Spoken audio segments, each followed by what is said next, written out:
ṣe oríire. Ṣórí yín burú ni. Mi sọ fún yín pé mi back down. Baba God need the help. Let me be honest with you. Baba doesn't need help. Baba knows what he's doing.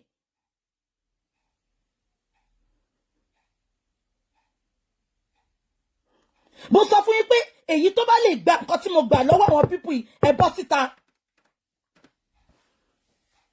Call him. Will he even pick your call? Ẹ jẹ́ kí n máa sọ̀rọ̀ mi lọ. Mọ gbogbo bullet tí mo gbà ṣá. Mọ gbogbo bá ṣe ń ṣépè ṣá. Kí bàbá tiẹ̀ wá wọ ẹyọ kan yẹn.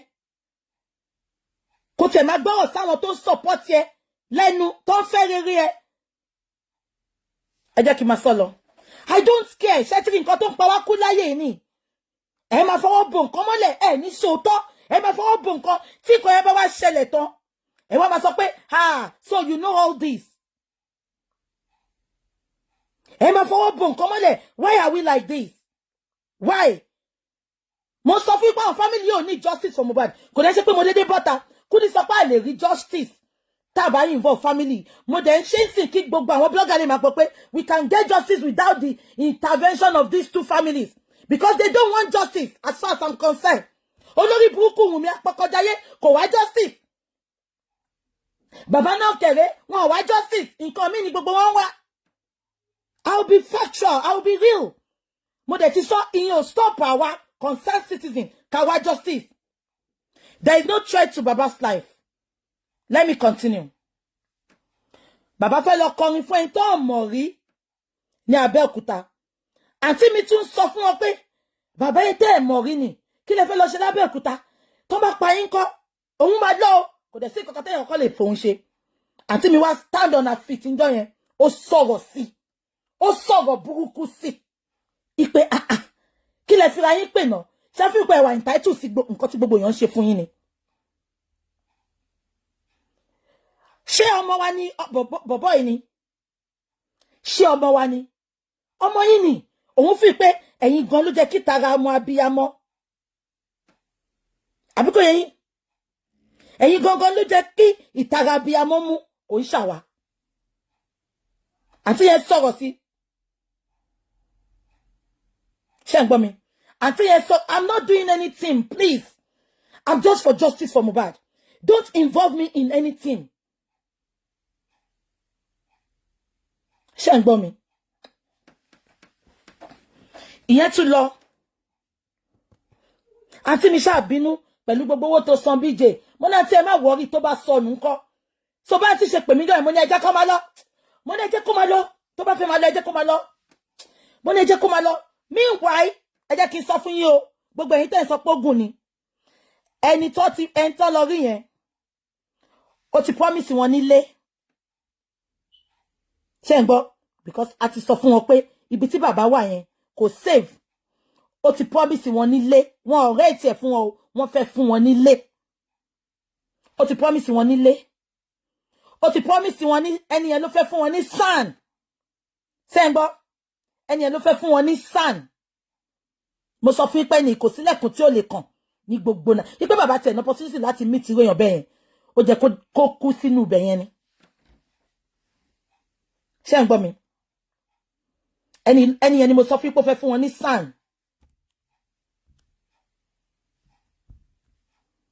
Ṣé ń gbọ́ mi? David Tọ́pẹ́ olórí burúkú, you are blocked. Aláyé bàjẹ́. Ṣé ń gbọ́ mi? Ẹni yẹn ló fẹ́ fún wọn ní everything. Ẹni yẹn dẹ̀ tún sọ fún wọn pé tán bá ti ṣàdúrà tán kó wá jókòó kó wá sọ fún òun pé kí ná fẹ́. Anything tó bá fẹ́ òun máa ṣe fún. Ẹ jọ̀ọ́ kí ni bàbá tún wá? Ẹ jọ̀ọ́ kí ni bàbá tún wá? Ẹ sọ fún mi. Ẹni yẹn fẹ́ fún wọn ní sàn. Ó ti sọ pé a ti sọ fún wọn pé bàbá ò safe níbi tán wà yẹn. Ó fẹ́ fún wọn nílé. Gift ni o, kò ń ṣe pọ́n fẹ́ ṣóyé yín. Kí ná tún wá? Ìgbà ẹ̀gbọ́n mi ṣá anyway, ẹ̀gbọ́n mi ṣá wá pa wọ́n tì. Ẹ̀gbọ́n mi ṣá wá pa wọ́n tì. Ó wá kò ṣá ta sí wọn. gbogbo Friday gbogbo Thursday Wednesday lẹ́ni yẹn rí wọn ṣé ń gbọ́ gbogbo Thursday ẹ̀gbọ́n mi ò ta sí wọn ó dàbá wọn náà wá rówó wọ́n ṣá wá padà ó ṣá lọ bẹ́gbọ́n mi òun ò lọ mọ́ ṣe rí ibi tá sí ní kọ́ lọ gbàdúrà yẹn ìṣòdó dà pé a force wọn lọ mo ní mi á rí opportunity yẹn èmi ọlọ́run ṣe dàbà force wọn lọ ìjọ tó máa kọ́kọ́ lọ rí ẹni yẹn gan a ti sọ fún bàbá pé wọ́n máa lọ rí ẹni yẹn ẹ má gbọ́ a ti sọ fún bàbá pé wọ́n máa lọ rí ẹni yẹn níjọ níjọ Sunday àbí Thursday ìgbà tá tí máa pe bàbá pé à ń lọ lọ́la o ìgbà tó máa pe bàbá wà lọ́nà Èkìtì bàbá wà lọ́nà Èkìtì àǹtí níbi tá fẹ́ lọ ńkọ́ wọ́n ń retí wa òun lọ s'Èkìtì o àǹtí mi bá sọ pé anything tó bá máa kọ́ sí òun á fún yín as a matter of fact gan èèyàn kan wà ń bí tó sọ pé ó gbówó wá fún yín ni ó gbé kíní kan wá fún yín ni ẹ máa bọ̀ lọ́la nǹkan tó ń bọ̀ ọ̀tàn bàbá padà wá sẹ́kọ̀ọ́ ni òtán fi kọ́kọ́ lọ rí ẹni yẹn for the first time àlẹ́ tó bá lè tolerate gbogbo ilé ṣé mo tán mọ́ wọn ni ṣé mo mọ̀ wọ́n rí ni ọmọ wọn ló kù náà ṣé ń gbọ́ mi now bàbá ò sọ fún mi pé òun lọ sí studio wọn ò sọ fún mi pé òun fẹ́ kọrin mo kàn rí tó ju orin yẹn fún mi ní mo ní kí ni gbogbo eléyìí mo ní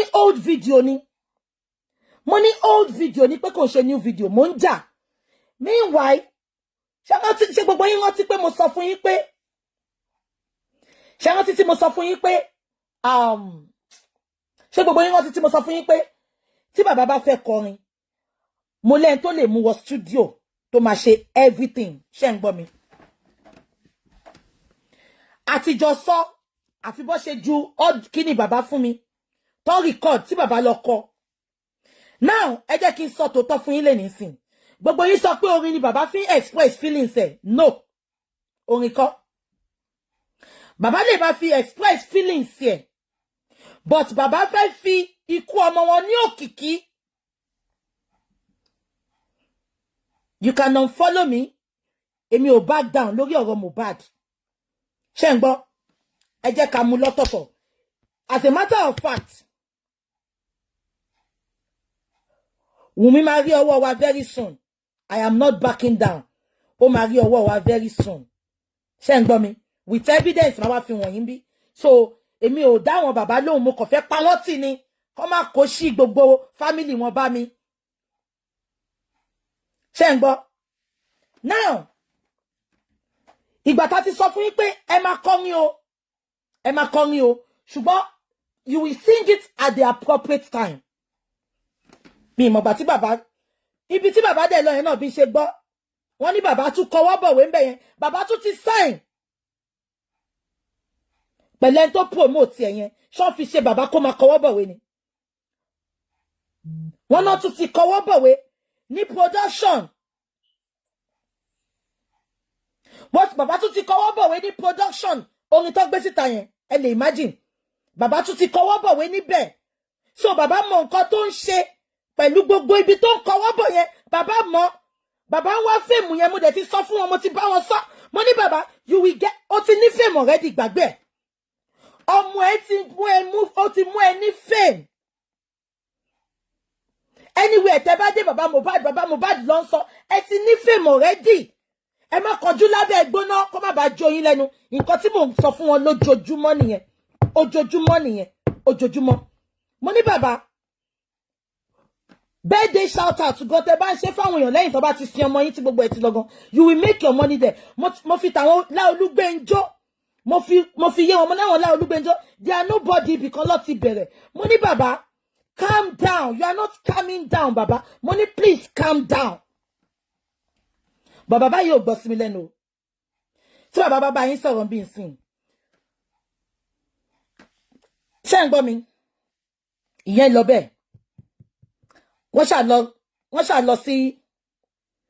ṣà lọ sọ́dọ̀ so ìjọ Sunday yẹn wọ́n wá padà lọ síbẹ̀ yẹn ṣé ń gbọ́ mi gbogbo yẹn máa gbọ́ o ṣe rí ibi tó wá padà lọ yẹn ní ọ̀dọ̀ ẹni tí mo sọ pé anẹ́ni ó máa jókòó báyìí ó kàn máa pe anybody ní Nàìjíríà ni ẹ bá mi wá justice fún bàbá yìí ṣe rí yẹn lásán lèmi wà after àbá ti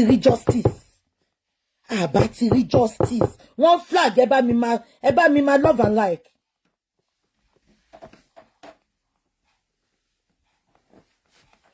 Ìjọ Sunday wọ́n ní kó padà síbẹ̀ ṣé ń gbọ́ mi ìgbà tó padà síbẹ̀ ní Sunday wọ́n wá rí pé ogun ayé wọn ò tí ì ṣẹ́ dáadáa ṣé ń gbọ́ wọ́n wá ní kó tún padà lọ síbẹ̀ yẹn lẹ́sẹ̀kẹsẹ̀ ṣé ń gbọ́ ìgbà tó ṣàbọ̀tà bàbá láwọn fẹ́ lọ ṣe ọdún lépè láwọn family wọn adẹ̀sọpọ̀kè sọ wọ́n wá ní kó lọ wípé sọ fún ẹnìyẹn o ìgbà tó bọ́ta lọ ń sọ fún àǹtí mi wá sọ pé pé ìgbà wo ló máa padà wá ń gbà yẹn ẹ mọ̀ nǹkan tí bàbá sọ ẹni tí ogun ayé ò tí ì ṣe ẹni tó ní kó kọ́kọ́ lọbẹ̀ tó ti gba mọ́tò tí Wùnmí ti ń kà ó ti mọ̀ ẹ́ pé Ọlọ́run mú kọ́kọ́ jáde lára ẹni. Now ẹ̀gbọ́n mi ní báwọn ṣe bọ́ta bàbá lóun ò lọbẹ̀ o àǹtí mi wá bí wọ́n pé I'm not talking about what I did for him. I'm still doing. Ṣé mo owó ta tún ti kó fún SAN ni ipe kó fi ṣe justice fún concerned citizen. Ṣé ń gbọ́ mi? Now, ìgbà tó wá bọ́ta, ẹ̀gbọ́n mi wá ń béèrè lọ́wọ́ bàbá pé bàbá ìgbà wo la máa padà lọ síbẹ̀. Òun ò tí mọ̀. Àǹtí ní ṣe bẹ́ẹ̀ gbọ́ nǹkan tó sọ sí pé ká padà lọ pé àǹtí mi ò ní problem o. Bàbá ló ń tẹ̀lé lọ o. Ipe kó lè bá mi bójú tó wọn kí bàbá má ṣe mistake kó má lọ kọjá yé wọn bẹ̀ ṣó ti yé yín. Kò ṣe pé àǹtí mi ní problem bẹ́ẹ̀ o. Àǹtí mi lọ́mọ kékeré o wọ́n láti mú ọmọ yẹn dání lọ síbẹ̀ pẹ̀lú wọn. Àǹtí mi níṣẹ́ o. Ó láti put iṣẹ́ on hold. Ó láti put iṣẹ́ on hold. Bàbá lóhùn mọ́ òun ò lọ o òun ò tí mọ́ o. Mo dẹ̀ ní ìgbà tá à ń tí sọ ọmọ náà filẹ̀ ẹ jẹ́ kó lọ rí family ẹ̀. Monday, Tuesday, Wednesday ṣé ń gbọ́ mi. Mo wá ń pè ẹ̀gbọ́n mi dẹ̀ ti padà síbẹ̀ ní alẹ́ ọjọ́ ọdún gangan. Àǹtí mi ti padà síbẹ̀ lálẹ́ 25th lẹ́gbọ́n mi ti padà síbẹ̀ because wọ́n ní kó padà síbẹ̀ wìdí ò pé àwọn ti lọ síbẹ̀ pẹ̀lú ọmọ wọn wá ń dúró de bàbá. Monday, Tuesday, Wednesday wọn ò rí bàbá. Àǹtí mi bá pè mí wọ́n sọ fún mi mo bá pe ẹ̀gbọ́n wọn dẹ̀ mọ̀ ń pa gbogbo ẹ̀. Mo bá pe ẹ̀gbọ́n wọn mo ní báyìí ló ń ṣẹlẹ̀. Mo ní tí bàbá ò bá lọ sí káàmpù yẹn ní alẹ́ yìí mo ní everything I'm gonna suspend it and I will come out and tell the world my truth. Mo ní ṣépè lọ ní kó lọ ṣẹ́ńbẹ̀ ni. Mo ní ṣépè ni fún àǹfààní tara ẹni náà. Mo ní ṣàrí nǹkan tó dùn mí ni pé ẹn tó lọ rí yẹn. Mo ní ẹn tó lọ rí yẹn ló dùn èmi because tíyàn bá ti ń ṣe yàmàyàmà báyìí. Báwo lọ ṣe ojú wo lọ fẹ́ kàn fi wò wá. Ṣé ń gbọ́?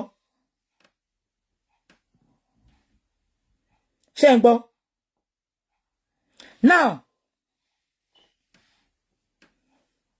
ẹ̀gbọ́n wa ní wọ́n máa lọ. Ṣé mọ̀ pé another 1 week lọ ní kọ́ ló ń bẹ̀ pé kọ́ ṣe New Year's Eve ń bẹ̀. Ẹn tó ní kọ́ padà lọ ó ní nǹkan tó rí náà.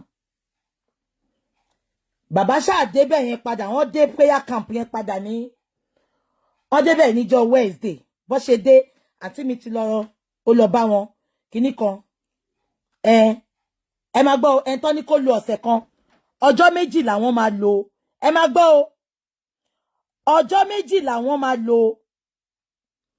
ọ̀nà àwọn máa kúrò ní Friday ẹ̀gbọ́n mi ní kí ló tẹ́ fẹ́ kúrò ní Friday òun níbi tóun fẹ́ lọ meanwhile ẹ̀gbọ́n mi ti sọ fún mi pé bàbá ti gbàgbé pé àwọn sọ fáwọn pé prophetess Kenny kí ló ń jẹ́ náà ibi tí bàbá ti lọ kọrin Sunday prophetess Kenny ti sọ fún wọn kó wá kọrin fóun. Bàbá ti sọ fún àǹtí mi ó ti gbàgbé. Àǹtí mi wá pè mí. Okay, mo rí táwọn èèyàn sọ pé kò ń ṣojú lásán but I lọ sí prayer land. Ibi tó ma tí gbogbo àjàgà ma ti jábọ́. Cannot no, this is ojú lásán because bàbá ó fẹ́ bá ẹ̀gbọ́n mi jà ìgbà tó yá ni. Ṣé ẹ̀gbọ́n mi? Kẹ́hìndé Ọ̀ṣọ́bà, God bless you. Bàbá ti gbàgbé pé wọ́n ti sọ fún ẹ̀gbọ́n mi bí a week before pé Kẹ́hìndé Ọ̀ṣọ́bà ń kọ́ ó ní kóun wá kọrin church òun. Nǹkan tí bàbá ṣe mọ̀ ìtorí mo sọ fún bàbá pé máa suspend everything. Ṣé ń gbọ́? Ló ṣe wá fúnjọ́ méjì yẹn. Then wọ́n tún wá probably torí ilé tó sọ pé wọ́n fẹ́ fún wọn. Ṣé ń gbọ́? Mo ní bàbá tún fẹ́ lọ kọrin ní Kórè. Níbi tó ti ní kó wá gbàdúrà. Ẹjọ́ gbogbo kíní bàbá sì lè ṣe. Kí ló tí bàbá ò kọ́kọ́ ó ní tí igi bá bẹ́ lugi torí ẹ̀ la máa ń gbé kúrò. Kí ló tí bàbá yóò tí ò kọ́kọ́ jẹ́ ká ṣe tó important. So gbogbo èyí tẹ́yìn ṣẹ̀ṣẹ̀ ń gbé kiri Sunday yẹn èmi ti mọ̀ ẹ́pọ́n fẹ́ lọ kọrin bẹ̀. But I can't stop him. Ẹbí ìtọ́rọ̀ ẹ̀ ló ṣe ń bí mínú ìgbà tí boss rat yẹn sọ pé wọ́n control ẹ̀. Tí n bá control bàbá kò ṣó máa mi lè control ẹ̀ because he is an adult. Ìgbà tá ti dẹ̀ sọ pé ìtorí ẹ̀ ló ibi tó ní kó wà lọ́sẹ̀ kan tó tún ti fún dáàdì yẹn ló fún wọn lówó ọ̀sẹ̀ kan yẹn another ọ̀sẹ̀ kan pé kó fi gba everything àtóúnjẹ àti gbogbo ẹ̀. Ṣé ń gbọ́? Ọjọ́ méjì péré lọ́lò wọ́n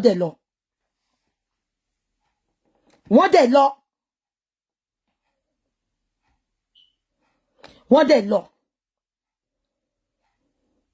Ṣẹ́rí Sunday yìí ló jẹ́ kó lọ bá àwọn dádì yẹn padà kó wá bá wọn ṣe everything gbogbo nǹkan tó fẹ́ ṣe fún wọn kó ṣe kí gbogbo wa dẹ̀ ká dẹ̀ dúpẹ́ pé gbogbo ìjà tẹ́mi jẹ́ ń jà fún bàbá yìí ni pé tó bá tiẹ̀ wá gba justice tí ò bá gbà kó wà settled kó má wojú ẹnì kankan kó tó jẹun ó ti bèrè pé kí ló fẹ́ ṣe ìgbà tó bí bàbá tí mo bí bàbá pé ìgbà tí a ṣe 3-way call tí mo ní ẹ bá gbọ́ o wọ́n ní wọ́n bí bàbá pé kí ló fẹ́ ṣe business wo ló fẹ́ ṣe ẹ mọ̀ business tí bàbá láwọn fẹ́ ṣe bàbá láwọn fẹ́ kọ́ church mo ní bàbá ṣe fẹ́ gbọ́ kò sí ẹni tó máa dáwọ́ kò sí ẹni tó máa fún yín lówó kẹ́ lọ fi kọ́ church Ọlọ́run ò pè yín ẹ̀yin lẹ pé ra yín gbogbo ẹni church yẹn gbàgbé ẹ̀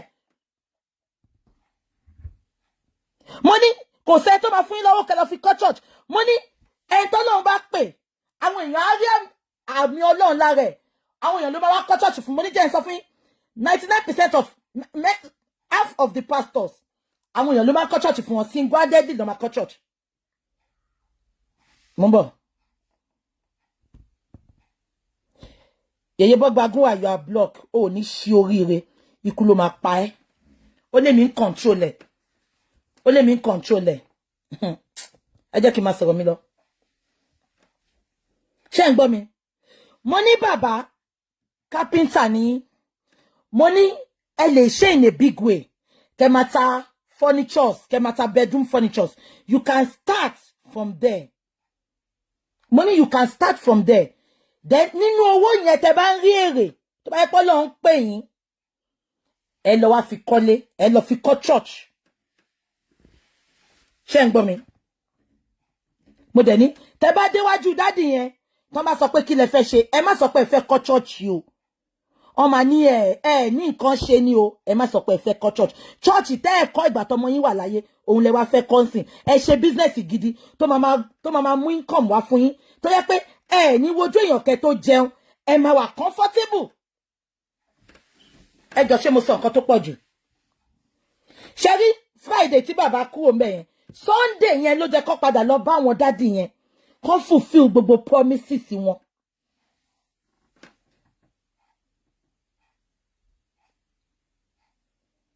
Wọ́n máa rí wọn mọ́ nsìn yìí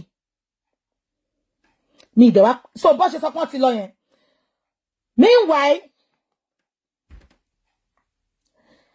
àṣẹ lọ́yà ṣé yí gbogbo ìgbà tó gba lọ́yà ẹ̀gbọ́n ìgbà tí mo ṣe rántí pé mo bọ́ta ẹ bá mi dé tẹ́ bá rántí ṣé gbogbo yín rántí pé mo bọ́ta pé mo ti lẹ́yìn tó fẹ́ fún bàbá ní sàn ipe a ní ìdówó lọ́yà mọ́ ṣẹ́ ń gbọ́ ṣe wọ́n ti pé mo sọ bẹ́ẹ̀ pé a ní ìdówó lọ́yà mọ́ ipe owó ta nídìí sìn ipe owó ta nídìí sìn ni bàbá sọ pé òun fẹ́ àwọn fẹ́ túbẹ̀ yẹn ṣe àwọn fẹ́ sin ọmọ àwọn fún ara wọn tí mo dẹ̀ sọ pé kẹ́ dáwó ẹ bá mi comment ṣé gbogbo yín rántí tí mo sọ pé a nídìí lọ́yà mọ́ èmi believe pé àwọn dáàdi yẹn ti fẹ́ fún wa ní sàn meanwhile àṣé bàbá àti ẹ̀gbọ́n ẹ̀ wọ́n ti ń work out ọ̀rọ̀ lọ́yà mi sọ fún mi èmi ò dẹ̀ mọ̀ kálẹ̀ mi mọ̀ ni èmi á ti sọ fáwọn dáàdi yẹn pé a nídìí lọ́yà o ṣó ti yé yín so alẹ́ ẹjọ́ yẹn mo wá pé ẹ̀gbọ́n wọn pé báyìí ni o àti ní sàn o ẹ̀gbọ́n wọn wá sọ fún mi pé àwọn ti ní lọ́yà mo ní ti ní lọ́yà kẹ̀ ṣé ń gbọ́ mi mo ní ti ní lọ́yà mo ní sàn tí mo ní fún yín yìí ọ̀fẹ́ ni eléyìí ó ní olùbáwí mo ní ṣẹ́gẹ́ àwọn dáàdì tó fẹ́ gbà fún wa ẹ̀ ọmọ máa monitor ẹ̀ spiritually emotionally so kó lè gbà bọ́dé as a matter of fact sàn àwọn dáàdì yìí ni òun ló fẹ́ gbà fẹ́ ni yìí ẹ lè imagine kó dín dájú èèyàn bẹ́ẹ̀ fẹ́ ní kó lọ lo sàn bàbá kí sàn wọn lọ ṣiṣẹ́ fún bàbá ẹ̀gbọ́n wọn ṣáà insist àwọn ò ní di sàn yẹn àwọn ò ní di sàn yẹn kíníkan àwọn ti ní lọ́yà mo wá ní ẹjọ́ ọ̀nkú mi ṣé ọ̀fẹ́ ni lọ́yà yẹn máa gbà wọ́n ní no ipò màmá gbowó at every sitting mo ní báwo lè ṣe máa rí nǹkan ọ̀fẹ́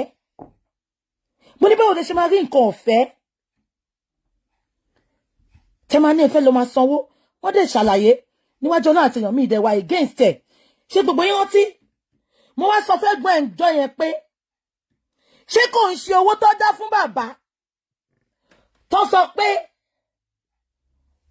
ṣé kò ń ṣe owó tó dá fún bàbá tó sọ pé kàn fi ṣe ibi tó máa sin ọmọ wọn sílẹ̀ fẹ́ kọwọ́ bọ̀ṣà ẹ máa gbọ́ o now kí ni mo fẹ́ fàyọ ṣé gbogbo yín gbọ́ mi mo ní ṣé kò ń ṣòwò yẹn lè fẹ́ kọwọ́ bọ̀ mo ní because tẹ́ bá kọwọ́ bọ̀ owó yẹn ṣe mọ̀ pé èmi ní accountability meanwhile ìgbà tí mo ní kó lọ ṣí account náà ṣé gbogbo yín rántí mo ní a fi account tó yẹ pé èèyàn méjì lè ní signatory sí ìyẹn account tó fẹ́ fi ṣebi tí wọ́n máa sin Mohbad ṣe gbogbo yín rántí ẹ bá mi confirm ṣé ń gbọ́ ìgbà tí wọ́n máa sọ fún mi ẹ̀gbọ́n wọn sọ fún mi pé 2 signatory ló wà lórí account yẹn ṣé ń gbọ́ unfortunately àṣé kò kí n ṣe 2 signatory because ìgbà táwọn àtẹ̀gbọ́n mi wà ní camp yẹn ojoojúmọ́ ó dà gbogbo nǹkan tẹ́ bàbá tún fi sáfẹ́ gbọ́n mi nìyẹn ojoojúmọ́ ni bàbá ń sọ pé tẹ́gbọ́n mi bá ti wà pẹ̀lú bàbá á ní kó ṣí account yẹn kó ń wo ibi tówó yẹn dé but nsìn ìgbà tí bàbá ti avoid ẹ̀gbọ́n mi tó ti lọ mi mọ̀ kankan nípa owó yẹn mọ́ ẹ̀gbọ́n mi wá sọ pé tó bá lọ náwó yẹn kan mo ní jẹ́ kọ́nà Ọlọ́run wí pé àwa ti ṣe ìwọ̀n ta lè ṣe ṣé ń gbọ́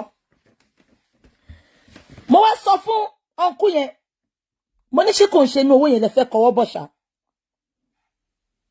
ṣé ń kọ́ mi mo ní because ẹ lè kọwọ́ bọ̀ owó yẹn o ẹ ti sọ pé ẹ ní lọ́yà èmi dẹ̀ fi pé àwọn fámìlì bàbá ló máa sanwó lọ́yà yẹn ẹ máa gbọ́ o tàbá wá ń sọ̀rọ̀ bàbá máa ní àwọn fámìlì mi àǹtí mi kan mo wá bí bàbá mo ní sọ ẹ ní gbogbo àwọn fámìlì ẹjọ́ èlò ló contribute láti fi rí justice ìjà wo ló jà tán bọ́ta jà fún yín táwa tá ń jà fún yín jà tẹ́ fi rí justice mo ní bàbá when it comes to justice for your son trust nobody your family can gbàbọ̀dẹ̀ anybody can gbàbọ̀dẹ̀ nǹkan tó bá mú àwọn ọmọ yín kan gbàbọ̀dẹ̀ kò sẹ́ni tí ò lè gbàbọ̀dẹ̀ fún yín ṣé ń gbọ́ mi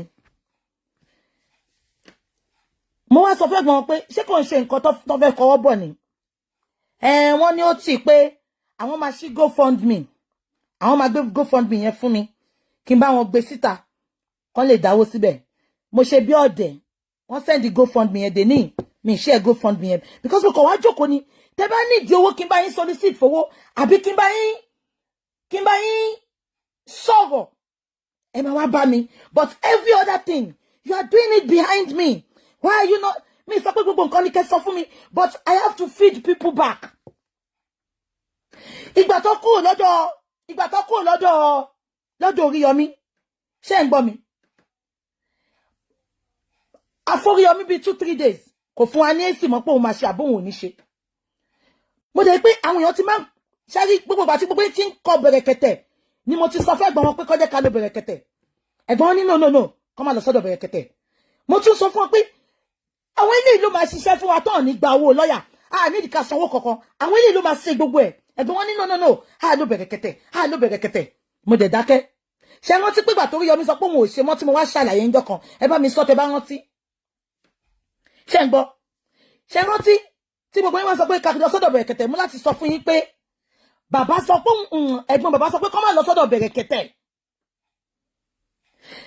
tó jẹ́ pé òun ló máa fún wa ní free sand everything ẹ ti gbọ́n èmi ò tí wọ́n mọ̀ pé bẹ̀rẹ̀kẹ̀tẹ̀ ti ṣe fídíò ńgbà yẹn ṣe rántí tẹ́ bẹ̀rẹ̀kẹ̀tẹ̀ sọ pé òun máa dá sí mo tún sọ fún wọn pé bẹ̀rẹ̀kẹ̀tẹ̀ máa dá sí need the sand bẹ̀rẹ̀kẹ̀tẹ̀ dẹ̀ sọ pé òun máa invite everybody mo ní if bẹ̀rẹ̀kẹ̀tẹ̀ can bring a sitting senator a sitting governor bẹ̀rẹ̀kẹ̀tẹ̀ máa bá wa find justice ẹ̀gbọ́n wọn sọ pé àwọn ò ṣe mo dẹ̀ dákẹ́ ẹni pé mo tún dákẹ́ mo tún fi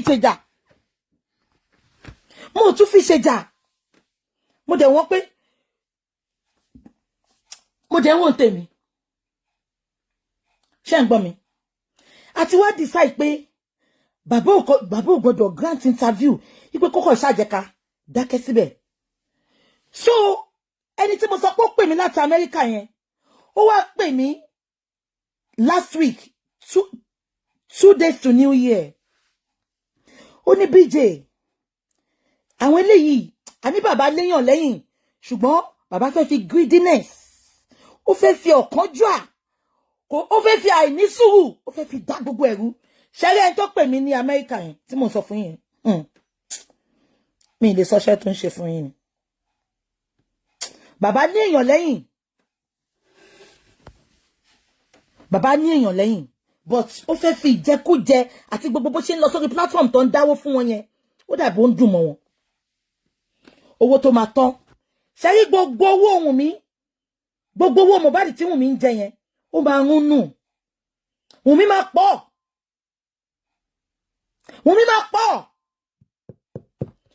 àwa wá sáré fìrí pé kẹ má bá wo ọwọ́ Wùnmí kẹ má bá wo tọrọ jẹ ẹ wá ń ṣe bó ṣe wọ̀nyí ẹ wá ń bá mi sọ pé ìwà bàbá ni bàbá ń wo ẹgbàgbé ẹ I have studied him very well ìwà wọn ló ń wù ẹgbàgbé ṣàríkáyé tó lè ṣèyàn nǹkan tó bá ń ṣèyàn ló máa fi ń ṣèyàn mo ń bọ̀ ẹ jẹ́ kí n pa ìta yòókù mú mi mo ń bọ̀.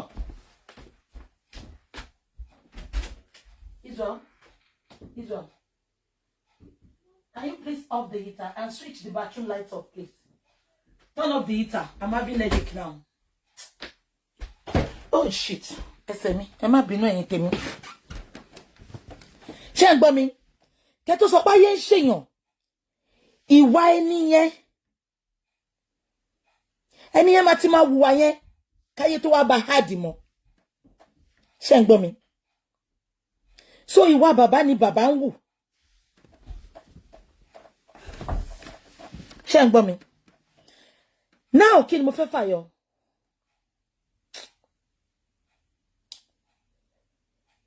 Ẹ mọ̀ gbà tí mo gbé voice síta yẹn náà, tí mo gbé voice Wùnmí síta. Wọ́n bá mi jà, wọ́n bá sister mi jà. Sister mi ni bàbá send ẹ̀ sí tí bàbá send ẹ̀ sí mi. Tẹ́ bá rí bí ó ṣe jàǹjọ́ yẹn, mo fẹ́ lè sọ pé mo dá sí mọ́. Ṣùgbọ́n mo tún gbé sára. Tẹ́ bá rí bó ṣe bá mi jà, voice Wùnmí ta gbé síta yẹn. Tẹ́ bá rí bí bàbá ṣe bá mi jà. Tẹ́ bá rí bó ṣe pariwo máa ń tí mi. Ta ló ní kẹ́gbẹ́ fún wọn? Ṣé mo wá ń ṣe ni? Ó pariwo. Ẹ̀gbọ́n ẹ̀ náà pè mí. Èmi ò bá ti má gbé síta, wọ́n fẹ́ fi ṣe evidence. Mo ní evidence wèrè wo. Mo ní evidence tẹ́ tọ́lọ́pàá ò rí fún yín láti jọ́ yìí. Mo ní tí n bá gbé síta, báwo ló ṣe fẹ́ fún wọn mọ́tò? Tí n bá gbé síta, báwo làwọn èèyàn ṣe fẹ́ mọ orí èèyàn tí Wùnmí jẹ́? Tẹ́ bá rí gbogbo backlash tí máa ń gbà, bọ̀ ṣé mo bọ́ta ṣe rí? Màá tún ìbọ́ta, màá tún sọ̀rọ̀, màá tún gbé ìjà, màá tún sọ̀rọ̀ Mohbad. Mo ní ká lẹ́yìn lẹ wà ní shoes mi ṣẹ́, ẹ ti drop. Ṣé ń gbọ́ mi? Now kí ni mo wá fẹ́ fàyọ? So láti jọ́ yẹn àti bí 3-4 days á dà fún yín. Ṣé wọ́n pé mi ò mọ̀ pé èmi ò kí ló tún wá ṣẹlẹ̀ náà. So bàbá ti kúrò ní prayer center yẹn. Mo dẹ̀ ti ní ká tí má pè mọ́ ipe kán má worry ipe kán fi sílẹ̀ kó má lọ. I have had enough. So bí ṣe sọ lọ. Ṣé ń gbọ́? So bí ṣe sọ lọ. Ẹni yẹn wá pè mí 2 days to New Year. Ó ní BJ, I'm smelling something. Only I've watched your video and I've seen some things. Only I think respectable person in America. Bàbá léyàn lẹ́yìn. Ṣùgbọ́n wọ́n fẹ́ fi ìwà ọ̀kánjúà, ìwà ìnítẹ́lọ́rùn, ìwà ìgbọràn. Wọ́n fẹ́ fi lé àwọn èèyàn. Wọ́n believe pé fine, àwọn bloggers tó ń sọ̀rọ̀ fún yẹn. Wọ́n wá justice. But bàbá fẹ́ fi ìsọ kékeré, wọ́n fẹ́ fi ba ìdí jẹ́. Ṣé lẹ́yìn tó pè mí l'Amẹ́ríkà yẹn? Ẹni yẹn sọ débi pé tó bá ti ṣe gbogbo justice tán láàrin èmi àti àwọn á ṣe gbogbo bí bàbá máa ṣe travel kó wá máa gbé l'Amẹ́ríkà. Kò jẹ́ kí n sọ eléyìí kẹ́ lè mọ gbogbo ìjà tí mi ń jà lẹ́yìn. Ó ní anything tó bá fẹ́ ṣe, bó jẹ́ carpentry work ẹni, bó jẹ́ fẹ́ further láti lọ sí school láti gbóyìnbó díẹ̀ láti ṣe anything. Because ẹni àtàwọn ọ̀rẹ́ ẹ jẹ́ kí n sọ fún yín, àwọn ọ̀rẹ́ ò ń ṣe ọmọ Naija, American gidi ni wọ́n, but ẹni yẹn lọ kó wọn jọ láti dúró tì wọ́n. Ẹ bi wọ́n pé ṣé mo sọ èyí tí mo ń sọ yìí náà fún wọn. Ẹ béèrè lọ́wọ́ wọn. Ẹ farabalẹ̀. Ọ̀rọ̀ tí máa ń sọ lójoojúmọ́ nìyẹn. Àbí kò yé yín? Ṣé ń gbọ́ mi?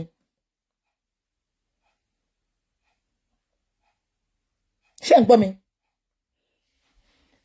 Now, kí ni mo fẹ́ fàyọ?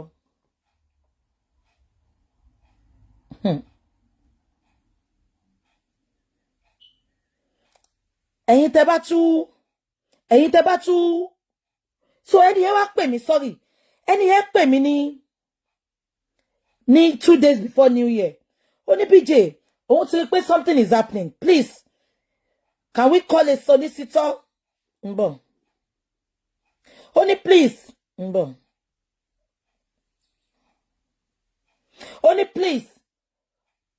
If you know any barrister in Nigeria, I will pay. I want us to seek an advice. Money, what advice? Ó wá sọ fún mi pé bóun ṣe ń wo àwọn family. Ẹni tí mo sọ yóò mọ Mohbad rí o. Nigeria ni kò dé Nigeria rí o. Àwọn Americans ni ọ̀rẹ́. Ṣé ń gbọ́ mi? But ó lóun kàn mọ́ for one reason. Mohbad, òun máa ń ronú Mohbad gan. Ó dàbí blood òun ni. Ṣé ń gbọ́ mi? Ó ní ó dàbí blood òun ni. Ṣé ń gbọ́ mi? Ẹni wá lóun wo nǹkan kan. Ó ní kí n pé tí bá mọ ní barrister Nigeria pé ká pè wọ́n pé ṣó possible ká ja ìjà yìí as concerned citizen dan ká máa ní sùúrù fún bàbá ẹ̀ ká máa ní torí bàbá. No. Ó ní BJ, please, I want us to leave both families. I can see they don't want justice. Can we just concentrate on our justice as a citizen of Nigeria? Money, okay. Let me call the barrister now. We will make a 3-way call because Emi Money, let me make a 3-way call so that we can ask him together. Mo de put call through. And then a 3-way call. Lady to wà America yẹn. Ó béèrè gbogbo. Ṣé ń gbọ́? Lady yẹn béèrè gbogbo nǹkan tá ní béèrè. The son said, and I quote, only yes, we can fight for justice. Only we can fight for justice as a concerned citizen. Only we can fight for justice as a concerned citizen. We don't have to involve the family. Money, are you sure, sir? Only yes.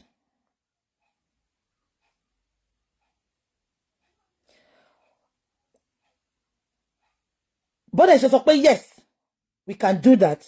Shengbo, ẹsẹ̀kẹsẹ̀, this lady sent 1 million. And tí o mọ bàbá Mohbad rí. Shengbo mi ṣá. 1 million. Ló send, ni wọ́n send. Ipe agbọ́dọ̀ kọ́kọ́ mọ̀ pa inquest. Agbọ́dọ̀ kọ́kọ́ mọ̀ pa agbọ́dọ̀ ṣe báyìí, mi fẹ́ sọ gbogbo ẹ̀ fún yín. Òun ló ṣe gbéra lẹ́ni lọ sí Ìkòròdú.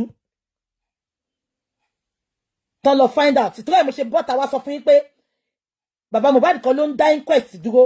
The reason is best known to the inquest, and we are going to take it off from there. 1 million. That is something here. Èèyàn tó ti ṣe àwọn iṣẹ́ kan tó ti ṣe àwọn iṣẹ́ tí mo ti rí ni. So eléyìí ò ń ṣe lọ́yà tó fẹ́ gbàbọ̀dè àbí lọ́yà tó mọ̀ yálà yẹ nìkankan rí. So gbogbo ẹ̀yin tẹ́ sọ pé má fi bàbá sílẹ̀. This is not about bàbá. This is about Mohbad.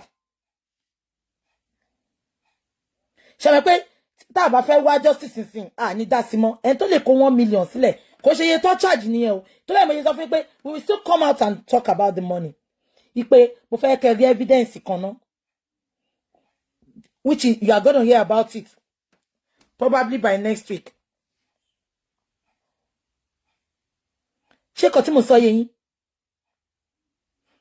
So this is not about pé Bukky fẹ́ fi bàbá Mohbad sílẹ̀. Mo ní kí n support wọn financially ni. Ká gbé wọn débẹ̀ pé okay, kò sọ ọmọ tó máa fún yín lóúnjẹ bó ti yẹ pé ọmọ yín náà fìyà jẹ yín ìgbà tó wà láyé.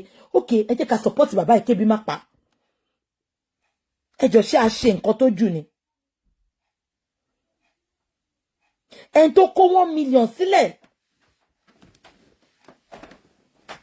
tó ní kàn fi bẹ̀rẹ̀ iṣẹ́. Ṣé orí ẹ̀ burú ni àbí kò rí nǹkan fowó ṣe ni? But ó kó sílẹ̀ because ó ń wá justice. Kò dẹ̀ ní kó sílẹ̀ tí n bá sọ pé kó sílẹ̀. Mo lè sọ fún pé wo tẹ́ni ẹ̀gbọ́n bá ń wò mí sí ó ṣẹ̀ṣẹ̀ máa gbọ́ nǹkan tí mo sọ ni. Mi ever for one day kí n fẹjọ́ bàbá sùn rí. Mi ever for one day sọ fún pé nǹkan tí bàbá ṣe ni, nǹkan tí bàbá ṣe ni. Mo ṣẹ̀ṣẹ̀ ń sọ fún yín lénìí ni. Ó máa ṣẹ̀ṣẹ̀ máa gbọ́ ni.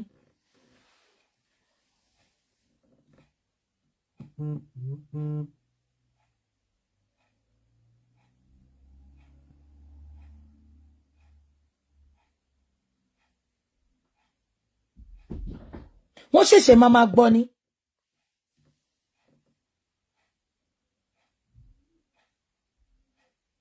Ẹ jọ̀ọ́ ẹ bá mi comment. Kí wá ni mo ṣe? Àbí kí ni gbogbo àwọn tó ń wá justice ṣe? Kò sẹ́ni tó ń wá glory. Ṣé tí má ṣe gbogbo nǹkan tí mo sọ fún yín lálẹ́ ìsìn mo ṣẹ̀ṣẹ̀ ń sọ ni. Àbí kò yé yín? It is about Mohbad. It is about Mohbad. It is not about the family. Èmi kàn wò pé ṣé mo bí bàbá yẹn ṣe sọ̀rọ̀ ńjọ́ yẹn pé ó ń fìyà jẹ àwọn ó ń ṣe kinní kan mo fi ní òkè. Mama support bàbá yìí.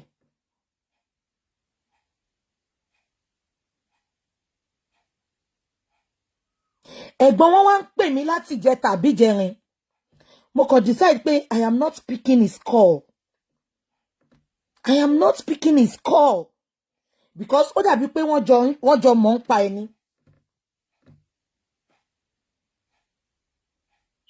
I can't do it alone. I'm not stopping you to talk to anybody. But try to listen. Ẹ jọ̀ọ́ bá mi comment. Ṣé mo try tó? Ìwọ tó sọ pé you are learning ní àdó yẹn. Ó ní ṣe oríire. Ṣé mo sọ fún ẹ pé mi drop ni? We move. We move. I didn't pick the títí di àná mi ṣí chat yẹn. Mo dẹ̀ ti contact Bẹ̀rẹ̀kẹ̀tẹ̀. Àti contact ẹ̀ kò gbé phone. So my sister is going to Abuja lágbára Ọlọ́run next week. I am not waiting for them. We move. Berekete is going to handle the case for us. Our son is going to handle the case. We move. Only number to call him. Me, ni number. Money number, but number te man pèsè lele yìí. Ìkejì yẹn tẹ̀ dà. Mi fẹ́ fún yín ní number bí tó jẹ́ ìtó súnmọ́ mi gangan.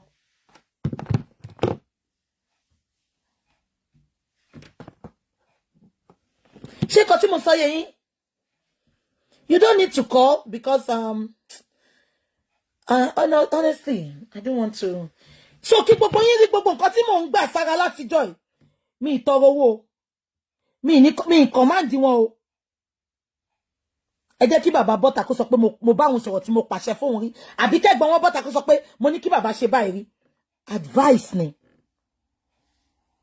Advice. Ẹjọ́ ta ló lè tolerate nǹkan tí mo ti tolerate? Ta ló lè tolerate ẹ̀? Èmi dẹ̀ kọ́ mo decide pé ká fi wọ́n sílẹ̀ gan. Ẹni tó wà l'Amẹ́ríkà yẹn ni.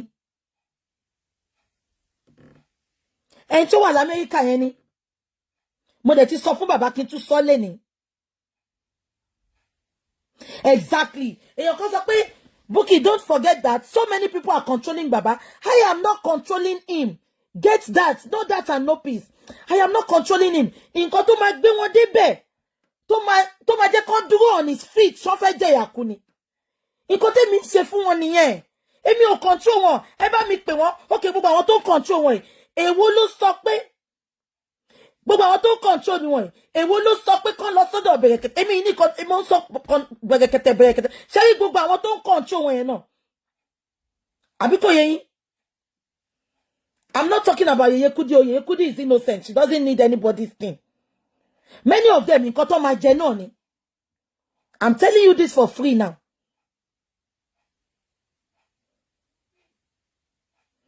Yes, I'm not putting everything out. That I have a lot to talk.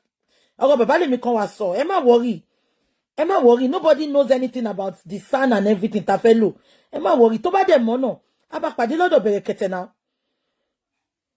A bá pàdé lọ́dọ̀ Bẹ̀rẹ̀kẹ̀tẹ̀.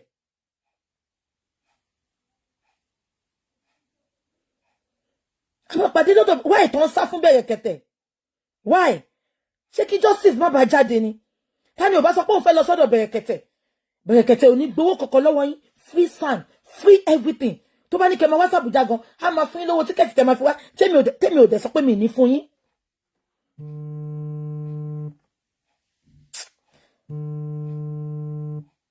Please don't call me. I'm using the phone. Ẹ má pè mí.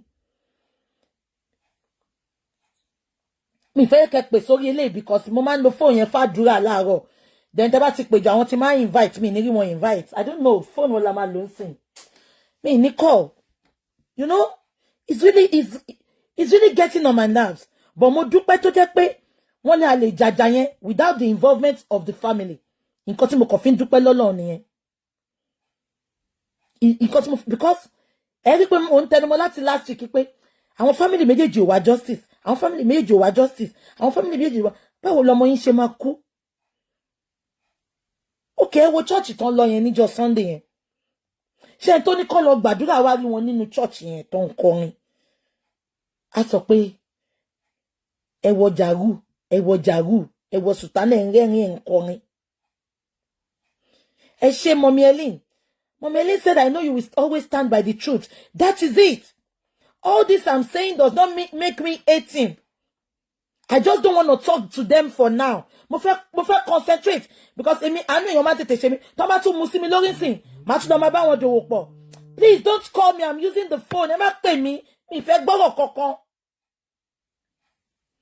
I have tried. Ta ló lè ṣe? Ṣé mo ń gba donation ni? Gbogbo donation tẹ́ ṣe. Inú account bàbá ìjẹ́jẹ́ kí n sọ fún yín o. Tẹ́ bá ti fọwọ́ kówó yẹn, mo ní láti accountable fáwọn tí mo tán dáwó. A fẹ́ fi owó yẹn sórí bẹ́ẹ̀ ṣe because let me just bust your bubble now. Èmi mọ̀ pé bàbá ti kọ́wọ́ bowó yẹn. Bàbá ti kọ́wọ́ bowó yẹn.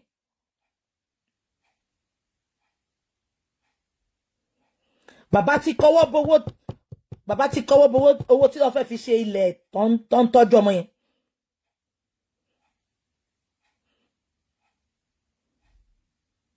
Àbí kò yé yín? but it's okay. At least tó bá ti ná àwa ti dáwó fún wọn kó fi ṣe olórí ọmọ wọn kó fi make it look beautiful. Tó bá ti ná náà ó wà okay. At least èmi ti wá sọ tòótọ́ fún yín lẹ́yìn sí because at the end of the day tá bá tún bọ́ta pé kí wá dáwó lọ́yà bí tí ẹ̀gbọ́n wọn ṣe gbogbo nǹkan tí mo dẹ̀ ṣe ń sọ lé ni pé ẹ̀gbọ́n wọn tún máa lọ sáwọn orí platform mi pé kó dáwó lọ́yà. Àwọn èèyàn wa máa sọ pé ṣebí Bukky sọ pé wọ́n ti ní lọ́yà. Owó wo ló ń dá fún Bukky? Owó wo ló ń dá fún bàbá? Ìtorí ẹ̀ ni mo ṣe ń sọ èyí tí mo ń sọ lẹ́nìí. Ṣé nǹkan tí mo sọ yẹn? Ìtorí ẹ̀ ni mo ṣe ń sọ èyí tí mo ń sọ.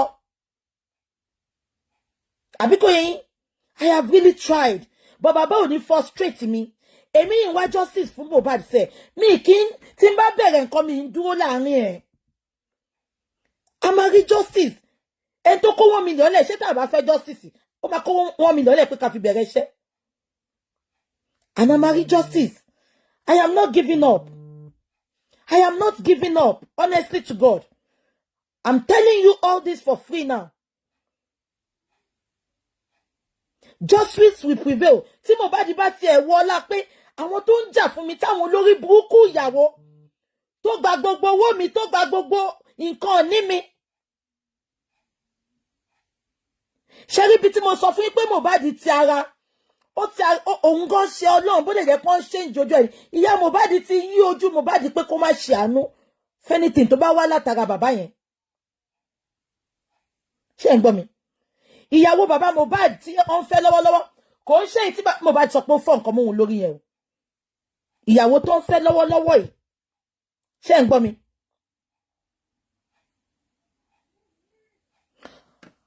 Ọmọ tó fẹ́ lọ sí school. Ọmọ kan tí woman yẹn bí fún bàbá. Mohbad sọ pé òun máa rán lọ school títí tó fi kú kò rán ọmọ yẹn lọ. Ẹ máa gbọ́ o. Ẹ ní believe pé Mohbad ò rán ọmọ woman yìí Mohbad ó tọ́jú Mohbad náà o. Kò ṣòun ni stepmother tó fọ́ nǹkan mọ́yàn lórí o. Stepmother tó fọ́ nǹkan mọ́yàn lórí yẹn ó kọ́ ọmọ 3 sílẹ̀ o. Stepmother tuntun yìí ló ń tọ́jú àwọn ọmọ yẹn o pẹ̀lú ọmọ kan tiẹ̀ tó bí. Ṣé ń gbọ́ mi? Mohbad dẹ̀ lóun máa rán wọn ní school. Ṣàmì pé Mohbad kò rán àwọn ọmọ yẹn ní school. Mohbad wá lọ rán ọmọ neighbor ní school. Wọn bá tiẹ̀ má mọ̀ pé Mohbad gan ló rán ọmọ neighbor ní school. Wọn bá má mọ̀ pé Mohbad ló rán ọmọ neighbor ní school. Ìgbà tó kú ni neighbor sọ pé aláàánú òun aláàánú bíi ti báwo ṣówó oúnjẹ ló ń fún yín ni.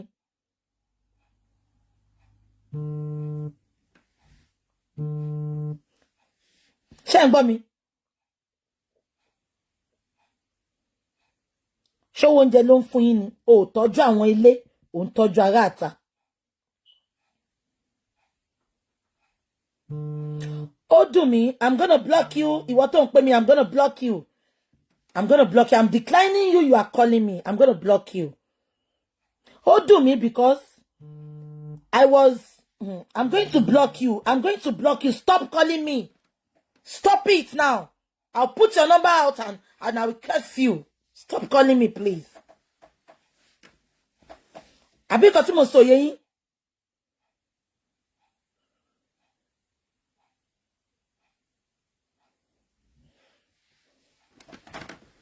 Àbí nǹkan tí mo sọ òye yín. Èmi ò fẹ́ jẹ́ kí ìyà jẹ wọ́n. Ṣé ń gbọ́ mi? Èmi ò fẹ́ jẹ́ kí ìyà jẹ wọ́n pé tó bá tiẹ̀ sin ọmọ wọn tán. Mo dẹ̀ máa ń sọ fún wọn bàbá, owó tó ń dá yìí ò lọ títí. Àwọn tó ń dáwó fún yín náà wọ́n ń ṣiṣẹ́. Wọ́n ní family. Ìtọ́ra wa Naija lójú àánú ni. Ó dàbí bàbá ti gbẹ́kẹ̀ láwọn owó tó ń dá yìí kò yé mi. Owó tó ń dá yìí mo sọ fún wọn. Mo ní kò lọ títí ẹni tó bá fún yín ní 500,000 lẹ́ni kò tún lè fún yín lọ́la bàbá. Owó yìí máa tán. Mo dẹ̀ wá sún yín débi pé àwọn tó máa ràn yín lọ́wọ́ tẹ́ẹ̀tẹ́ ní nọ́tẹ́ ń kọ́bọ̀. Gbogbo ẹ̀ lẹ́ ń decline. Èmi náà mọ̀ wọ́n rí náà. Àwọn èèyàn náà ló advice pé okay, ẹ jẹ́ ká ṣe báyìí, ẹ jẹ́ ká ṣe báyìí. So this is not, Wumi, read my lips. Even though you are not watching me, you are not, I know you are here, but you can't see my lips. Wumi, mo ti sọ fún ẹ.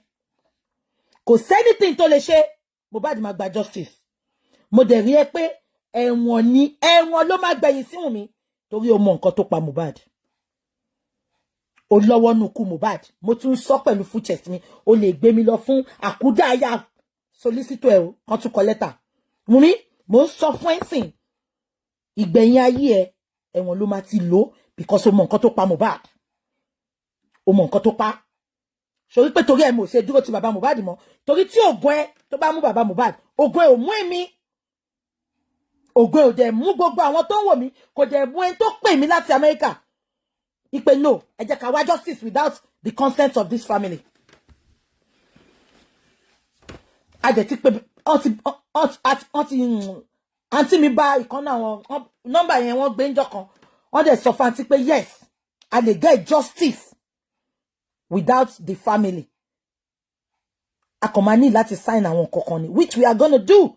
Wumi, we are getting justice. You will learn, and you will learn the hard way. You will learn the hard way. We are getting justice. No, it's not. It's not. Kò lè lọ síbi kankan ẹ máa wò tí ẹ̀ńtọ́lọ́n ti jùlọ. Adimo bá wá fún yín ní gist tí gbogbo ẹ bá ti ń kú kẹ̀mí ò fẹ́ sọ̀rọ̀ jù ń bí báyìí. Ibo ló ń lọ. Ṣé gbogbo yín rántí náà? Gbogbo eré tá à ń sá náà nìyẹn pé let's do something kọ́mọ yín má lọ. Ẹ kàn dákẹ́ ṣá, ẹ kàn jókòó ẹni ẹgbàá lọ́ọ̀yà tuntun náà. Àmọ́ṣẹ́ tí lọ́ọ̀yà tuntun yín ń ṣe. Àmọ́ nǹkan kan. Ẹ kàn dákẹ́. Ṣèbẹ́ táwa gbà ló ti dé Kòròdú yẹn. Ó ti lọ sí kọ́ọ̀tù yẹn náà. Ẹ tó máa bá sọ̀rọ̀ gangan. Mo ní kó má bá clerk sọ̀rọ̀, kó má bẹ́ni tó máa fún wọn wrong information sọ̀rọ̀. Ẹni yóò wá ní náà wọ́n náà máa resume fully níjọ́ Monday. Wọ́n ti fún wọn last appointment in next week. Ṣé ìjọ́ ò la ìgbà Sani? Ìjọ́ ò la ìgbà wọn? Ìjọ́ ò la ìgbà wọn? Last week, ó dẹ̀ ti bẹ̀rẹ̀ iṣẹ́. A lot has been going on. I'm not going to talk about it. And it's about last week before New Year. I think 2 days before New Year. La ṣẹ̀ṣẹ̀ employee Sani tá à ń bá sọ̀rọ̀. Tẹ́ bá mọ gbogbo oríṣiríṣi nǹkan tó ti ṣe. Tẹ́ bá mọ gbogbo nǹkan tẹ́ni ti ṣe. Àwọn bàbá Mohbad láwọn tún gba lọ́ọ̀yà tuntun. Àárín nǹkan kan gbogbo wọn kọ̀ dákẹ́ wọn kọ̀. No, it doesn't work like that. It doesn't. Kóníkálùkù máa bá lọ́ọ̀yà ìṣiṣẹ́. Kí bá àwọn bàbá Mohbad máa ṣiṣẹ́ pẹ̀lú lọ́ọ̀yà wọn. Àwa náà ti ní lọ́ọ̀yà tiwa. Àwa concerned citizen ti ní lọ́ọ̀yà wa. Gbogbo àwọn blogger tó kù tó gba lọ́ọ̀yà. Kó lọ máa ṣiṣẹ́. Gbogbo wa á pàdé ní inquest. Á pàdé anywhere. And lọ́ọ̀yà tàjẹ̀ gbà yìí. Ẹ máa gbọ́ o. Láàrin èmi àti yín ò dìfà pé mi bàbá ṣiṣẹ́ mọ́ o. Mo yìí sọ fún ọ pé tó bá possible. Ṣé ń gbọ́ mi? Ipe tó bá possible. Gbogbo ibi tó ti ń náwó yẹn. Kó bá wa block and everything, but ó ní nǹkan tó ń sọ fún mi tí mo fẹ́ máa sọ ń bí báyìí. But mo ti make requirement lábẹ́ láti get àwọn information tó need láti lè fi right kan block gbogbo account yẹn, because only you can block account. Only you have to write kó dẹ̀ kọ gbogbo account yẹn tó fẹ́ block torí reason báyìí.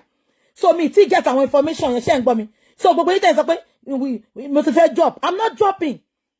Iṣẹ́ ń lọ lábẹ́. Ṣé kò tí mo sọ yé yín? Mo dẹ̀ ń sọ́njọ́ yẹn náà ìgbà tá a bá ẹni sọ̀rọ̀ new sound táwa concerned citizen gbà. Mo ń sọ fún wọn pé kọ́ máa yan bàbá yẹn jẹ náà kí gbogbo ẹ̀tọ́ bàbá yẹn náà dẹ̀ bá lọ́wọ́. Ẹjọ́ ta ló lè ṣe ẹ̀yin tẹ́ sọ pé BJ ti fẹ́ drop kíni? Èmi àti Wùnmí àjọ máa mú nǹkan lẹ̀, àṣírí Wùnmí ò ní tú. Gbogbo wàhálà wa yà àṣírí ò ní tú. Wàhálà ò ní já sásán. Táṣírí Wùnmí ò bá tú mi ní padà lẹ́yìn ẹ̀. Èmi tí mo sọ bẹ́ẹ̀ ni. Mo fọwọ́ nǹkan tó ń gbọ́ ẹ̀, àyà ni mo fọwọ́ lù, kò ń ṣọyàn ni mo fọwọ́ lù. Àyà. Àṣírí ò ní tú báwo. Táṣírí ò bá tú Wùnmí Adébánjọ mi ní padà lẹ́yìn ẹ̀. Wùnmí àyà ni mo fọwọ́ lù, kò ń ṣọyàn mo fi lù. Inú ẹ̀ ń dùn àbí? Torí mo bá ta wá sọ nǹkan tó ń ṣẹlẹ̀. Mo máa sọ because àwọn èèyàn mọ̀ èmi. Mi kì í fi gbá kan bọ̀kan nínú. I will say it as it is. Because mo ti ń bò, mo kò dẹ́ ṣe pé mo bò náà o. Mo sọ pé màá sọ ṣe rántí pé mo ìsọ́lẹ̀ ni fún yín pé tó bá tó àsìkò tí n bá fẹ́ fi evidence iṣẹ́ tá à ń ṣe wọ̀nyí, màá wá sọ àwọn ọ̀rọ̀. But mi dà pé Yèyé Kúdí wọ́n ṣe show yẹn wọ́n sọ pé a lè ṣe justice láì involve àwọn family. Yeye Kudi family tó bá ready láti bá yín ṣiṣẹ́ pọ̀ ni. Yeye Kudi family tó bá ready láti bá yín ṣiṣẹ́ pọ̀ ni. Yeye Kudi family tí ò ready bá yín láti ṣiṣẹ́ pọ̀. Yeye Kudi báwo lẹ ṣe bá fẹ́ bá wọn ṣiṣẹ́ pọ̀? How, Yeye Kudi? How, Yeye Kudi? At least Yeye Kudi tẹ́ bá gbọ́ gbogbo show yín sìn, you will know that we really tried. But unfortunately, he doesn't want it. All he wants to do is, he wants to sing. He wants just to sing. Anything only by. Anything only. Ah. Baba, mo pe mo rin yen ko báyìí. Ṣé ẹ̀yin náà. Bẹ́ ṣe mo rí ko yìí, ó jẹ́ kẹ́ ti sọ fún ọmọ yín Mohbad pé, okay o, be mi náà wá sí video ko, mi náà fẹ́ máa kọrin o. Ó ṣe jẹ́ pé gbà tó, mo pe mo rin ko. But Ọlọ́run gan lè má kọ ìràwọ̀ yín mọ́ pé kẹ́ lókìkí bí tọmọ yín. No. Ẹ rí pé mo kì í ṣe orin yín mọ́ because ó ń bí mi nú. Mo ti sọ fún yín, ẹ jẹ́ kó sin ọmọ yìí, ẹ jẹ́ kó sin ọmọ yìí, ẹ jẹ́ kó sin ọmọ yìí kẹ́ tó ṣe anything. Ẹ jẹ́ kó sin ọmọ yìí tó bá sin ọmọ yìí, ẹ wá rí gbogbo glory tẹ́ máa gbà. But no, ẹ kánjú, you are pushing it. Does it make any sense? It doesn't. Because abiyamọ lèmi náà.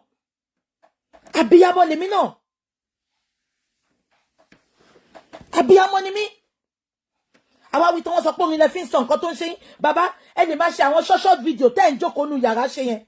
But nǹkan tó ti mú yín wọ studio, nǹkan tó ti mú yín lọ sọ́dọ̀ Kenny, tẹ́ fi bí tẹ́ ti ń gbàdúrà lẹ̀ tẹ́ lọ sọ́dọ̀ Kenny Osoba, tẹ́ lọ kọrin, tẹ́ wá wọ jàrú, tẹ́ wá smile tẹ́ ń jó.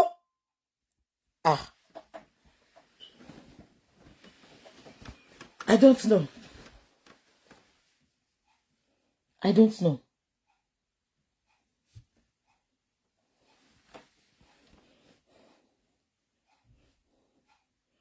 It's okay.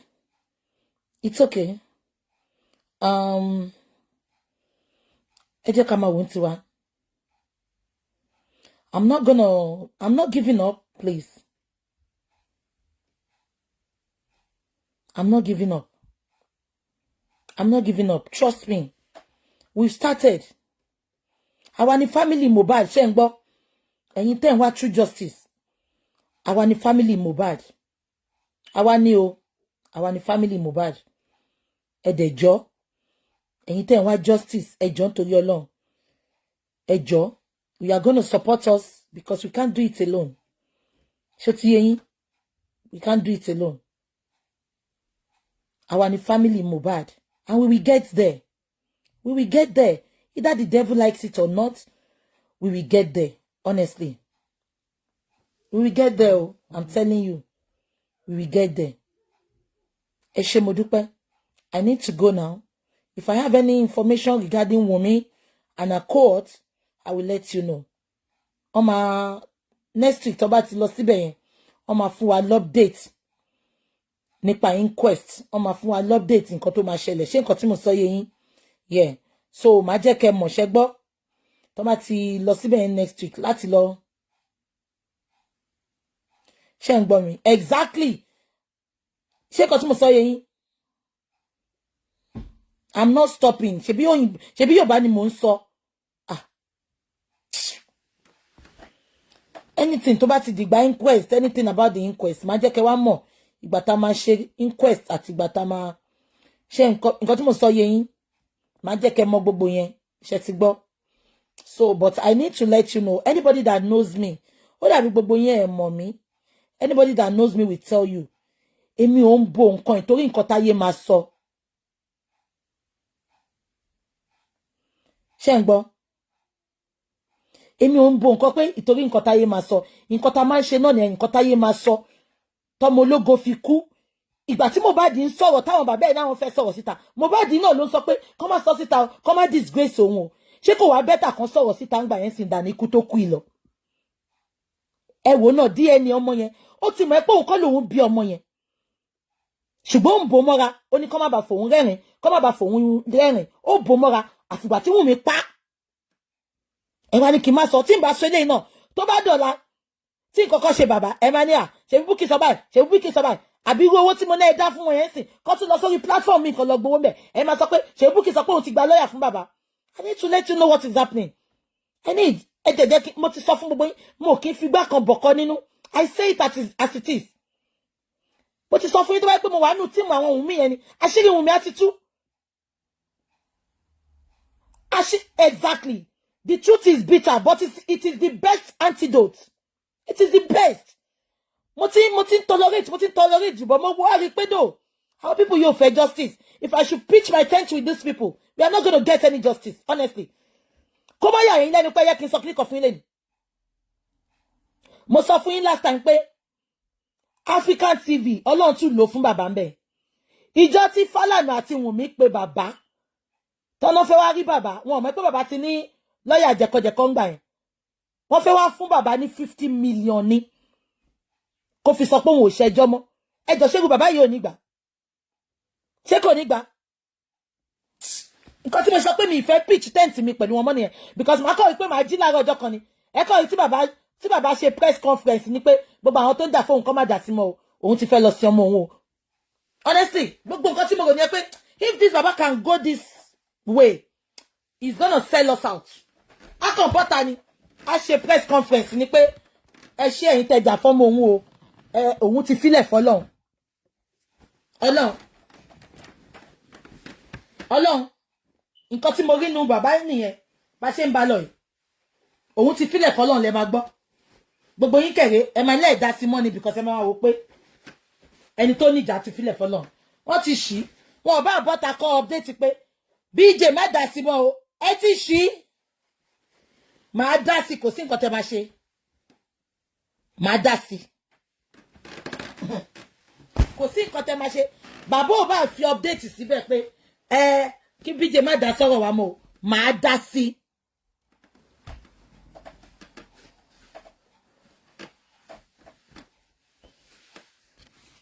Màá dá sí. Àbí kò yé yín. So mo ń bọ̀. Èèyàn kan sọ pé where is Elua? Ẹ jẹ́ kí n block ẹ. Mo ti block ẹ. Of course, Mommy Olori la pé I know we can. I've investigated and they said we can. Yeah. They said we can. Yeah. Yeah. Honestly, please don't give up. I must have to give up. Please, no, don't give up. We are still going to get that justice. Shetigbo. We are still going to get that justice. And tell you, Happy New Year, ma. Eshema. Shangbomi. He is unfortunate. He didn't come from a good family. And, Elumi oni wá láti family tó dá. But, tó bá fẹ́yàwó, á fẹ́yàwó sí family tó dá tó máa bá sáré kiri. But tó tún wá lọ fẹ́yàwó sólórí burúkú àwọn ẹni àkọ́tì family Wùnmí. Ó tún lọ fẹ́yàwó síbẹ̀. Gbogbo sickness sí àwọn mi sick, ṣẹ́yìn ò mọ̀ pa àdúrà ni. Ẹ rántí tí mo sọ pé nǹkan tó sọ mọ́ pẹ̀lọ́pẹ́ sọ padà. Àdúrà ni na gbogbo nǹkan tí ìyá Wùnmí ṣe sọ́dọ̀ bàbá yẹn ló dá padà fún. Inú àdúrà, ibi àdúrà ni ìyá Wùnmí ti dùbúlẹ̀ àìsàn jọ náà. Ibi àdúrà. Ṣé wẹ́ pé mo ń wá with confidence ni. Ó dẹ̀ kúrò ńbẹ̀. Tọ́n bá ti ń ṣàṣìyàn. Ṣé kò jẹ́ kíyàn lo common sense ẹ ni? Tọ́n bá ṣàṣìyàn. Ẹ ti rí evidence. Bẹ̀rẹ̀ àdúrà yẹn fúnjọ́ méjì kan tó sọ pé wọ́n fẹ́ fún yín mọ́tò. Wùnmí tó kàṣẹ ròbí lásán ni. Ṣé Wùnmí pè yín láti join? Exactly, Comfy blog. The family is the problem, sis. Ẹ lọ wo fídíò láti bẹ̀rẹ̀ sister Comfy. They are the problem. They are. So let's just leave them and face our justice. We will get it. Am I worried? We are gonna get it. No, that's the family mo. Mo that's mo le ngbo yen o. Àti DNA àti gbogbo ẹ la máa gbé la máa ṣe ṣe má worry tin. Gbogbo ìtàn sọ pé bàbá ló request fún DNA. Ẹ gbàgbé. The police, the Rekete and everybody, the son can request for DNA. Because kí ni motive tí Wùnmí fi pa Mohbad? Motive ẹ ni pé account Mohbad ni account Wùnmí ni Wùnmí kówó sí. Account Wùnmí ni Mohbad kówó sí. Motive number 1. Motive number 2 ni pé ọmọ tó wà lọ́wọ́ Wùnmí, ọmọ àlè ni. Mohbad kọ́ ló lọ́mọ. That is motive number 2. Motive number 3 ni pé kí ló Wùnmí tí Mohbad kú tó wá mú ọwọ́ sọ pé Mohbad ń Tom Print ni Mohbad fi ń sign ló fi sign ní will ẹ̀. Báwo ló ṣe jẹ́ bẹ́ẹ̀? Tom Print Mohbad tó kàwé tó ní làákàyè láì ṣe so nǹkan tó ṣẹlẹ̀ ni pé ìjọ́ tí Mohbad kú yẹn Wùmí àti lọ́yà wọ́n mú thumbprint Mohbad wọ́n bẹ̀rẹ̀ sí thumbprint ẹ̀ sí gbogbo wíìlì yẹn nǹkan tí Wùmí ṣe ń sọ pé Mohbad ti wíìlì gbogbo ogún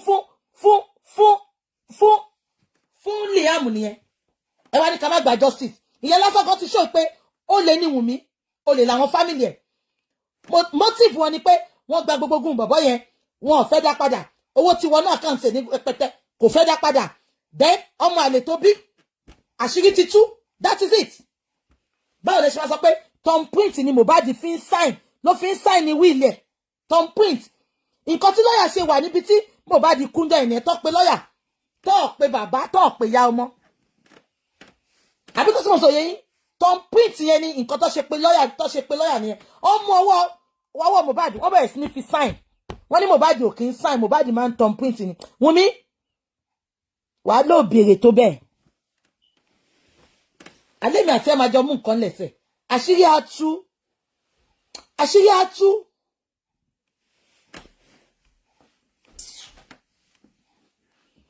yeah thumbprint mọ́mí Ellen ó thumbprint gbogbo wíìlì ẹ̀ ni ṣe bóun ló mú Kàrímọ́ sọ pé gbogbo property Mohbad Liam lọ wíìlì ẹ̀ fún ọmọ tó bí pẹ̀lú silver spoon ọmọ tó ti jìṣẹ́ jìyà àwa ní property àwa kò fọmọ kan tó ṣẹ̀ṣẹ̀ bí ọmọ 26 years old tí ò tí tó yìí ń dàgbà lọ tó yìí máa fẹ́yàwó.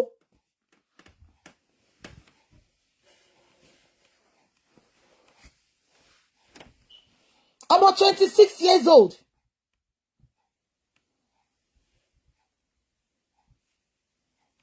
It was planned. It was planned. Motive Wunmi nìyẹn. So nobody should tell me otherwise. Wunmi has a lot of motive for killing Mohbad.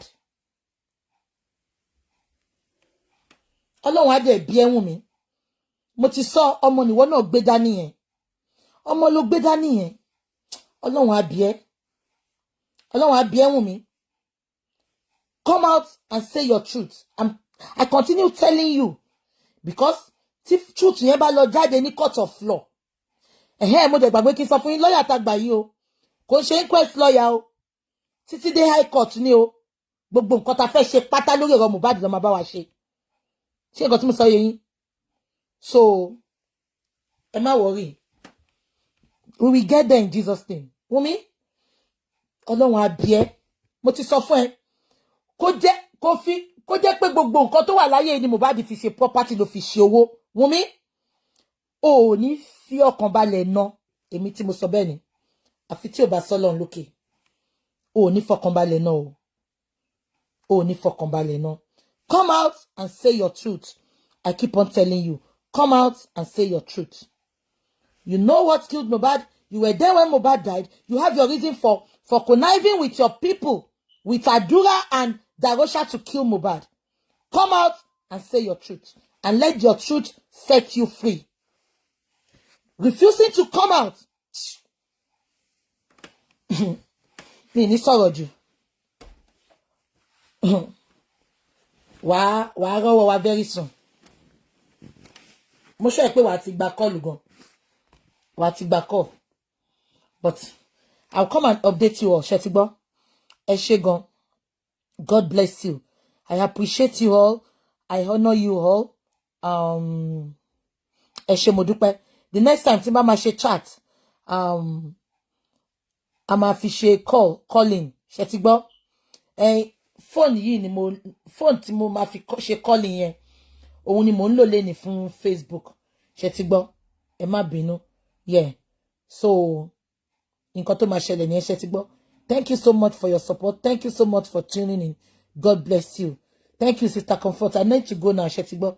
Ẹ ṣé mo dúpẹ́. Mama rí yín bá o. Ní fẹ́nikẹ́ni nínú wa ṣàwátì o. Yeye Kudi, this is coming from the place of love. And all the genuine bloggers, I appreciate you all. Thank you. Keep on looking for justice. But if you can do without, I can't tell you what to do anyway. Ṣé ti gbọ́? But Yeye Kudi, this chat is coming from the place of love. I am not blaming you. I just have to explain because ẹ̀yin ò rí gbogbo nǹkan tó Yeye Kudi. Èmi ni mo ti súnmọ́ bẹ́ẹ̀ yẹn tí mo ti rí gbogbo ẹ̀ tán. So this is why I have to come out to explain. I would have called you. I don't have your number. So that was why I thought, I just can bought it, I can share chatty, everybody kuku bo. Because Bishen demo ọkàn mi láti jọ conscience mi gan worry mi. Ṣé nǹkan tí mo sọ yé yín, so nǹkan tó ṣẹlẹ̀ ni. So lágbára Ọlọ́run, ní fẹ́ ni kọ́kọ́ nu wa ṣàwátì. I will come back next week to update you. Ṣé ń gbọ́ mi lórí nǹkan tó ń ṣẹlẹ̀, ṣé ti gbọ́? One love, one love. I love you all. God bless you. Good evening. Have a good and wonderful evening. Bye bye. God bless. Wumi, àtàwọn olórí burúkú team ẹ̀, àwọn apọkọjáyé team. Nǹkan tó bá wùn yín kẹ́ lọ sọ. Kò kàn yé, olórí burúkú ni gbogbo yín. Gbogbo ẹ̀yin family Mohbad olórí burúkú ni. So pot ni ẹ tó ń call kettle black. Wumi, olórí ibu. Olórí ibu. Olè. Apọkọjáyé. Ẹ jẹ́ kí n máa lọ. I love you all. Bye bye. Bye.